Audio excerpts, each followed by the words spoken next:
Assalamualaikum warahmatullahi wabarakatuh. Halo teman-teman semuanya, salam sehat dan salam sejawat untuk kita semuanya. Hari ini saya akan membahas tentang materi mekanisme antibiotik. Oke, langsung aja dimulai.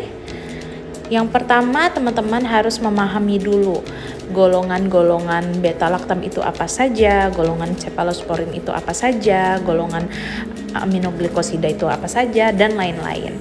Nah, kemudian kita bahas sekarang yang pertama dari luar dulu, yaitu menghambat sintesa polipeptida. Nah, polipeptida itu ada vancomycin dan bacitracin. Ingat aja teman-teman, kalau polipeptida dari luar itu dia golongannya vancomycin dan bacitracin. Kemudian kita masuk agak ke dalam sedikit, yaitu golongan menghambat sintesa dinding sel. Nah, sintesa dinding sel ini yang sangat-sangat terkenal ya teman-teman, dan suka dipakai untuk awal terapi biasanya karena spektrumnya luas.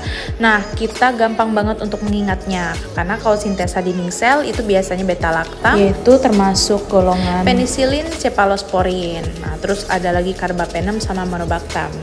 Nah, ini adalah antibiotik spektrum yang luas ya teman-teman. Nah, kemudian masuk ke dalam lagi ada yang namanya menghambat sintesa membran sel, yaitu golongan polymyxin. Nah, jadi gampang ya teman-teman untuk mengingatnya.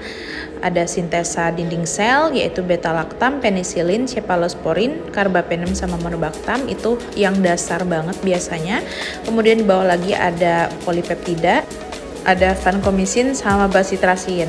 Kemudian lanjut lagi ada menghambat sintesa membran sel, yaitu polymyxin. Selanjutnya kita masuk agak ke dalam sedikit di menghambat sintesa protein. Ingat saja teman-teman, kalau protein pada bakteri itu ada 30S sama 50S. Nah, apa aja 30S? Ingat, kalau 30S itu kodenya TA, tetrasiklin aminoglikosid. Jadi 30 yaitu TA, tetrasiklin sama aminoglikosid. Sampai di sini gampang ya teman-teman untuk mengingatnya. Lanjut lagi ke menghambat sintesa 50S subunit.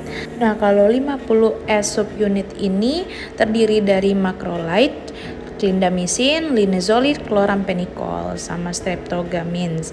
Nah, kita gampang mengingatnya untuk yang 50S ini, ingat saja ya macrolida, clindamycin, linezolid, chlorampenicol. Yang paling khas aja yang sering digunakan golongan macrolide, clindamycin, chlorampenicol. Begitu ya teman-teman. Selanjutnya untuk yang menghambat sintesa asam nukleat terdiri dari sintesa asam folat, sintesa DNA sama sintesa RNA ya. Nah, ini gampang sekali juga teman-teman. Ingat aja kalau menghambat sintesa asam folat itu ya dia itu suka kombinasi obatnya sulfonamida sama trimetoprim ya. Nah, jadi gampang ya teman-teman, asam folat itu ST sulfonamida sama trimetoprim ya. Kemudian ada menghambat sintesa DNA, cukup ingat aja DNA quinolon ya. Menghambat sintesa DNA yaitu golongan quinolon. Untuk sintesa RNA itu rifampin. Ingat saja RNA, R sama R, rifampin. Sampai di sini ingat ya teman-teman. Saya review lagi.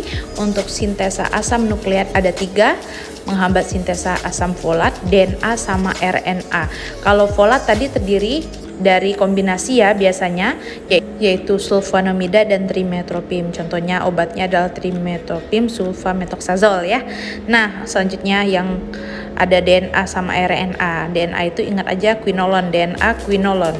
Nah, kalau RNA itu rifampin. Sampai di sini pasti teman-teman sudah paham. Belum sampai 5 menit videonya pasti sudah paham dan sudah bisa menghafal macam-macam dari mekanisme antibiotik beserta golongan-golongannya.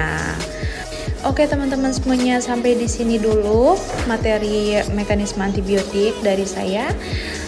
Buat teman-teman yang mau minta soal-soal dan juga kasih rekomendasi apa saja yang harus saya jelaskan, bisa tulis di kolom komentar saja. Jangan lupa subscribe channel saya dan support terus agar bisa berkembang. Kemudian jangan lupa di share, like, komen, dan salam sehat, salam sejawat untuk kita semuanya. Assalamualaikum warahmatullahi wabarakatuh.